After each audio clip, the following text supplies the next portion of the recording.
YouTube, I hope everyone's doing well. It's time to buckle up. We're going for a ride. Now listen, we gotta talk about Outriders, okay? So that's what we're doing today. If you like the content, be sure to drop a like and subscribe to the channel. See you online at twitch.tv/twisttech. Now let's get right to it. The discussion today is Outriders. It's dropped thousands of viewers over this past week, which I can only say they've kind of fumbled along the way. Now, we've seen similar things, and usually they're from bigger studios. I don't have to remind you guys about Anthem, I hope. We've also seen it in games like The Division, smaller in games like Destiny. But what really had me bummed out about this one so far is that it really is a beautiful game.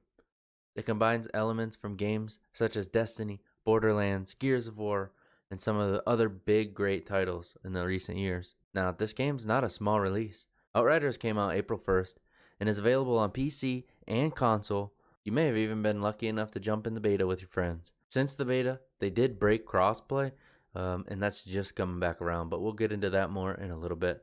I try not to get too vested in a game until I know that it's legit. I really like Outriders, but where is it going to stop? Let's be honest. Everyone is thinking that this game is reminding us a heck of a lot of Anthem. Now, since the launch, we've had issues all across the board. We've seen problems with crossplay, multiplayer, glitching through the map, the game crashing a lot. There's also an issue on PC where the GPU is not being fully utilized. You likely saw stuttering, and it looked like a laggy screen back and forth, especially when you're spinning or running. However, it's not all bad. I do think that this game has a lot of potential, even where the likes of Anthem didn't. Now, I will be honest, I do miss the flying from Anthem, and in Outriders you can't even jump. But I think the storyline more than makes up for it. You may recall in Anthem, such storyline brilliancy, like when you get an introduction to a character that you met earlier in the game already. Now, I'm not here to just make fun of the game, but there is one more issue that we have to talk about, and this one has me stunned. Players are having their inventories wiped. That's right. It seems to be happening more so on multiplayer, but it's reportedly happening in solos as well. This game kicks you out of the game, and then you can't log back into your character. If you are lucky enough to log back in, your character probably won't have any armor or a weapon on him at all. Now, I was in the Outriders Discord throughout the day, and it sounds like the devs are aware. However, this is different from the one mentioned in their patch notes, and they're not sure how or why this is happening.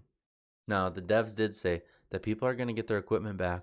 It just may have different stats because they're basically going to treat it like it's new loot to you. So if you have a god roll, you may be out of luck. So may the RNG gods be ever in your favor on that one.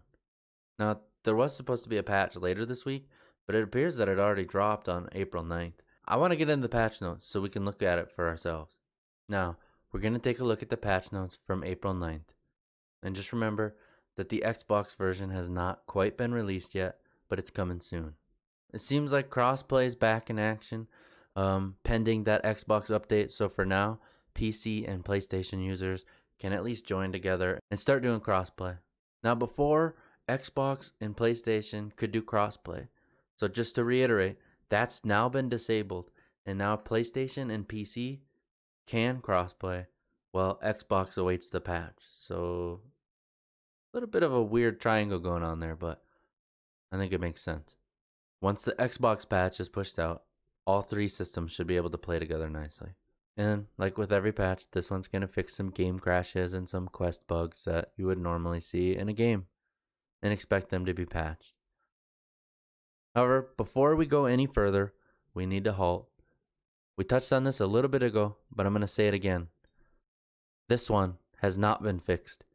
Players are seeing this on the Outriders Discord, and the devs have already responded, acknowledging that this still exists and is still an issue. It was rare in the beta and is now happening more than ever. Some people in Discord are recommending that you don't even play this game. Now, I don't think we have to take that much of a drastic approach. Now, I personally would just continue to play the game, and if I was unlucky enough to experience this bug, I would just wait for the devs to restore it. I'm not going to sacrifice playing the game for something that might happen. And of course, we see some other issues patched. Things like the HUD disappearing and respawn issues. Guys, that's about it for the patch notes this time around. There's nothing too major, while at the same time there's a bunch of different updates, even if some are still lingering a little bit. And I'll be sure to put the patch notes in the video description as well so you can look at them. And anyone coming over from Discord, I'll be sure to put it there as well. Now guys, like I said, this has been happening more and more with some of the major title releases. It's not that unexpected, and we're only a week and a half into the launch of the game. It's frustrating, and it shouldn't happen, but I think this is a game that can still be saved. I think that the storyline is enjoyable, and it seems like a lot of work went into this game, so I'll be excited to see what comes in the future. Guys, that's the big news behind Outriders, and just my personal take on it all. I'm going to leave you with some gameplay of me grinding some world tiers on my Devastator, which is possibly the worst class in the game as of right now. Okay, so we're grinding for some world tiers. We're going to return to lobby from wherever you're at, and we're going to load into a different story checkpoint. So all we're going to do is select the story checkpoint, depending on where you're at on the list. Go to first city, and then reach the other side of the river. Go ahead and confirm, and then continue into the game. Okay, so grinding world tiers, what we're looking for is killing as many enemies as we can in a short amount of time. The mission completion bonuses don't help with world tiers, so it's really just about those kills. Now we're going to go ahead and do this area, as we can kite a bunch of enemies that are pretty easy to kill. With Earthquake, it's going to be fairly quick work.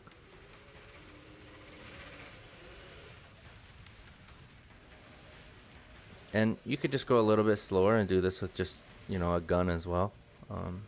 Because of who these enemies are, it's probably still going to be your best bet.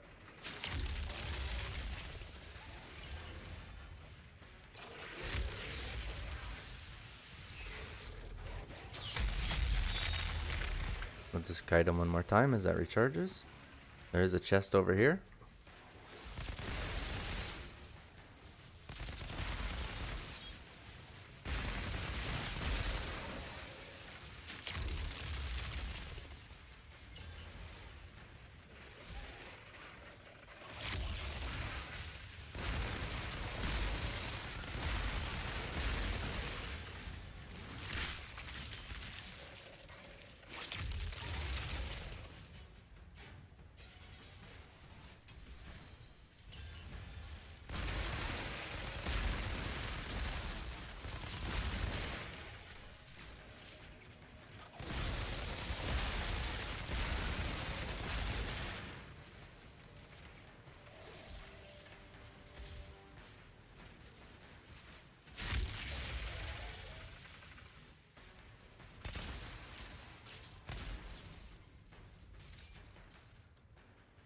And then we'll go ahead and move on to the next area.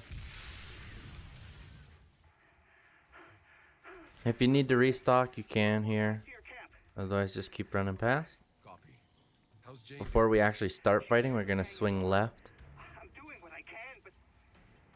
You see a guy on the radar, but he won't attack you if you would do this right. You can grab this ore before he...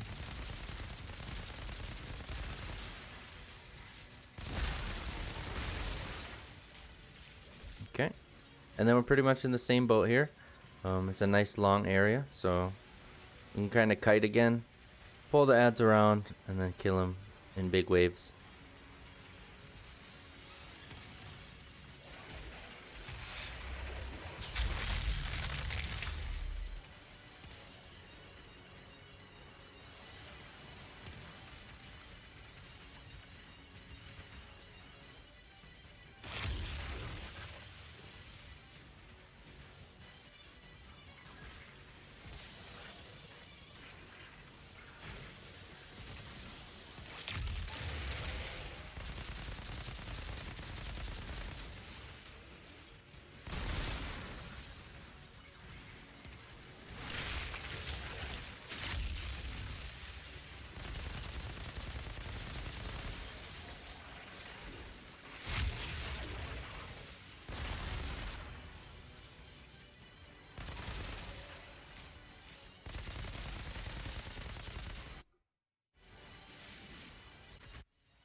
And now I'll fight this boss as well. There's going to be a few more enemies here, and it's going to let us get two more chests in this area.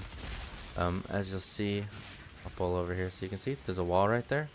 That's going to disappear once we take care of this guy.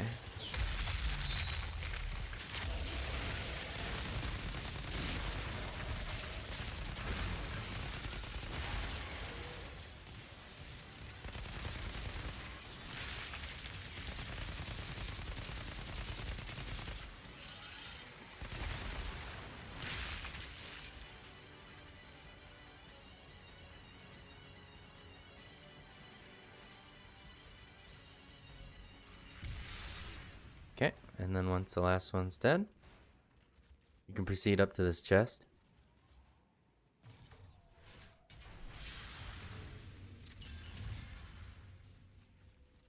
I personally, because I know I can do it, I usually just deal with equipment later. So as you saw, like both of those were potentially better than what I already have. I'll just come back to them later. I like to cross this road to get this one first. You can see the next harvest is right there, because there's a chest at the top of the stairs, and that'll finish the run. And again, this part's totally optional. You don't have to grab these chests and ores if you don't want to. If you're really only focused on those world tiers and you have better gear than what's going to drop, by all means, just continue on and reload in. That's it for the world tier run. From here, you just rinse and repeat, same thing, return to lobby and relaunch this checkpoint. Guys, thanks for tuning in and see you next time.